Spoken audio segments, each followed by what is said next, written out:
Welcome back to another episode of Muddy River Catfishing. I've had a viewer ask me to demonstrate some of the fishing rods that I use and why I use them. So I've brought a few of the rods out that I use. Basically, I use 5 rods, some more than others, and for different reasons.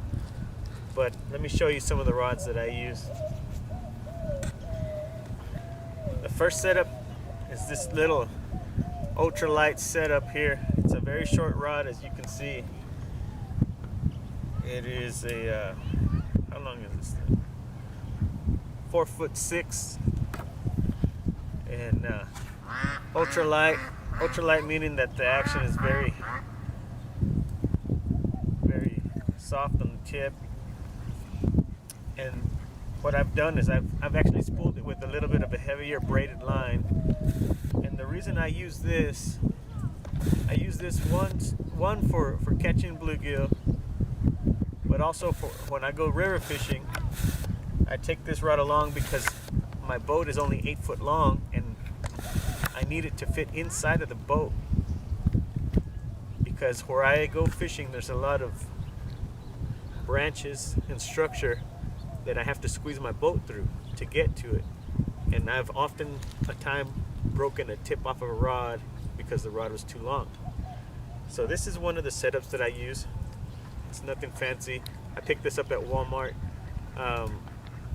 One of the things that I always look for in a fishing rod is to make sure that it's a one piece.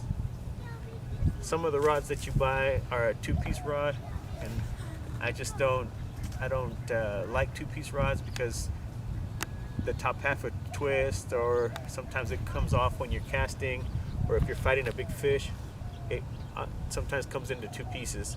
So all of my rods are one piece.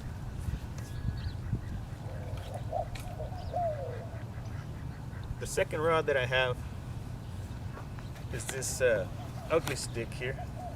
This is one of the main catfishing rods that I use, with an open face reel.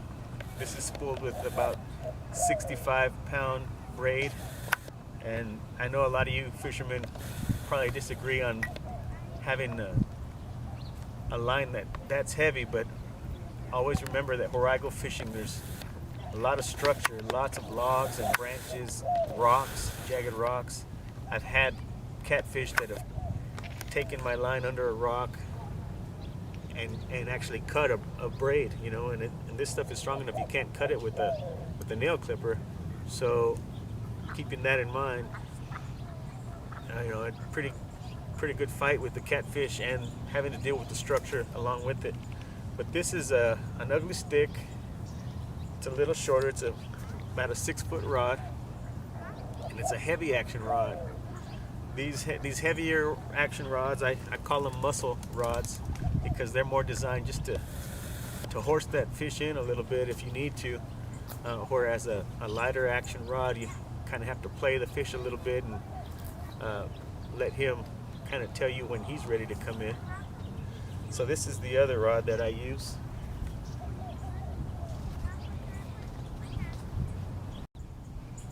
The other rod that I use is this Garcia Combination. This is a brand new one that I just picked up, and this is probably the best quality rod that I have that I'll be using. It's a 7-foot rod, medium heavy action, and also spooled it with about a 65-pound test. It's got a combination of that heavy rod that you can horse the fish with, but also with a little bit of a lighter tip, so you have that finesse. This is an excellent fishing rod for jigging the structure if you're bass fishing, or for casting. Whenever you're looking for a casting rod, one of the important things is to make sure you have a balanced rod. Can you see how that just balances right there? Holding on my fingertip and it's just balancing. And the reason for that is when you have this motion, the casting motion, the balance takes less stress off of your wrist, so you can fish a lot more without getting tired. So this is a good setup for bass fishing or for catfishing.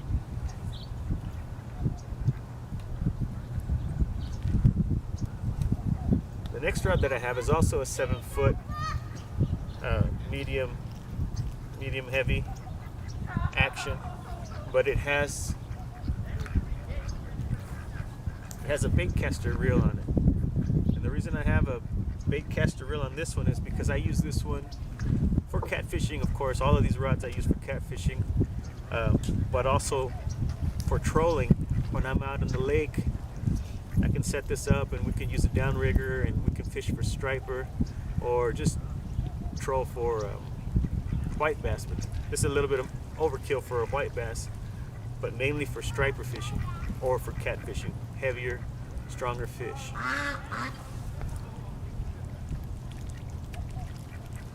The last rod that I have is, a lot of you guys probably think it's overkill, but it's a heavy duty deep sea fishing rod. It has this bait caster on here. I have about 100-pound test line on here.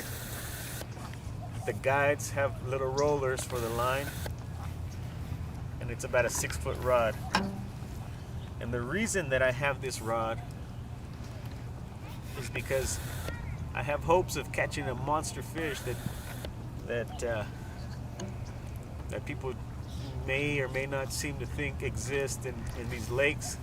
But I do believe that the bigger the fish get, the less likely they are to be caught, because most of the people are fishing for smaller fish. They're using smaller baits, smaller hooks, and a bigger fish won't even pay any attention to that. So I've always said the bigger the bait, the bigger the fish, and I honestly believe that.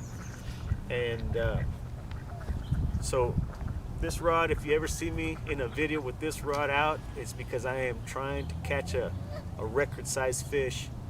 But other than that, I don't really use this rod too much.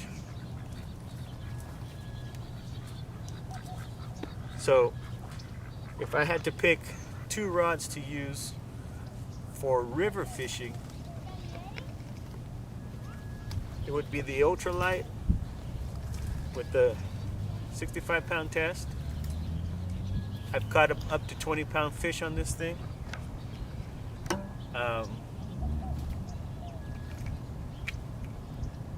And it would be this 6-foot heavy action ugly stick. So those are my 2 river fishing reel and rod combinations. And the other 3 that you saw are the ones that I would use more on the lake. So I hope this information helps you guys. And as always, thanks for watching Muddy River Catfishing. You guys be safe out on the water, and we'll see you next time.